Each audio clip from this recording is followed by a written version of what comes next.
In the context of the gospel lesson for this morning, Matthew has told us earlier that Jesus had gone to the Jordan River to be baptized by John. And after his baptism, Jesus saw the heavens open and heard a voice proclaim to him, "You are my Son, the beloved. In you I am well pleased." This represents, I would suggest to you, in Matthew's gospel, Jesus' call from God. It also represents Jesus' understanding, the beginnings of his understandings of his relationship to God, what the nature of that relationship is. And Matthew records that Jesus is driven into the wilderness by the Spirit of God. And I would suggest to you that this is Matthew's indication to us that Jesus goes into the wilderness to consider the call that he has as the Son of God, as the Messiah. Jesus has to determine, what does this mean?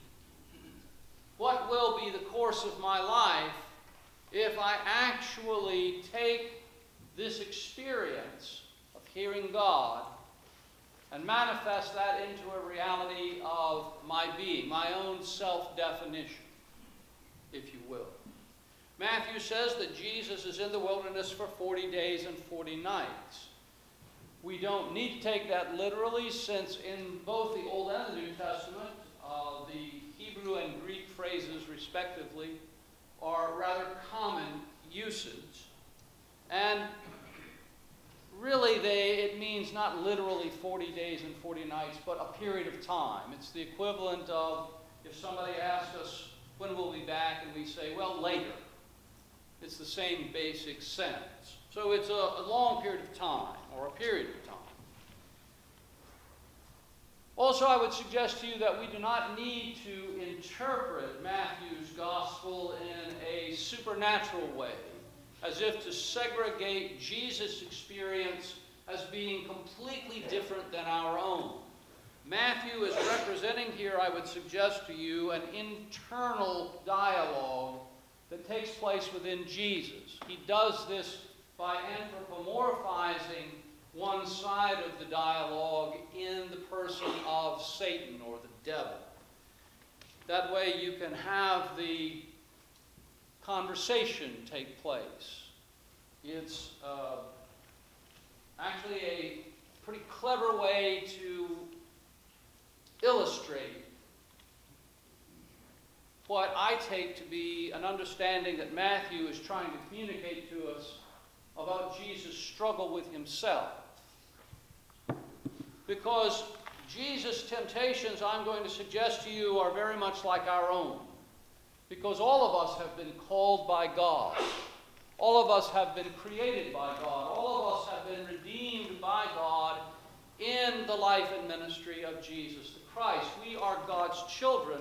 What does that mean to us?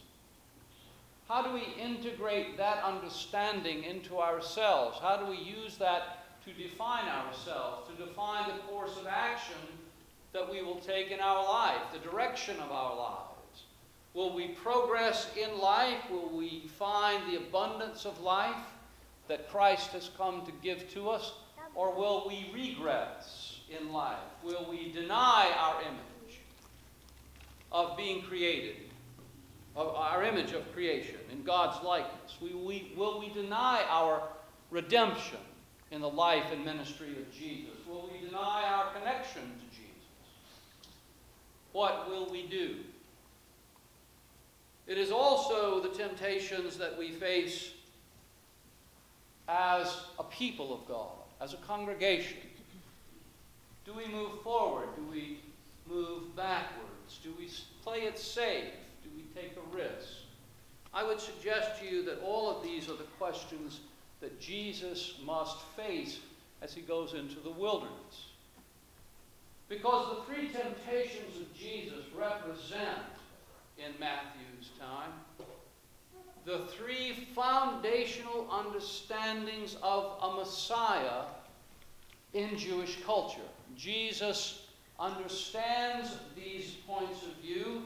He would have been taught them by his family. He's going to run into them again and again, because Jesus in his life is not going to embrace any of these three popular understandings of what the Messiah would be. His family will become upset with him about this. In fact, in some of the Gospels, they are recorded to come in order to take charge of him because they think he's crazy.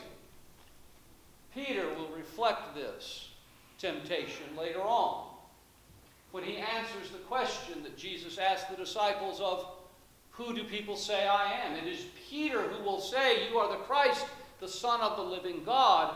But when Jesus begins to teach Peter and the other disciples that his understanding of what that means is radically different than the way they have always been taught to understand it, Peter will rebuke him.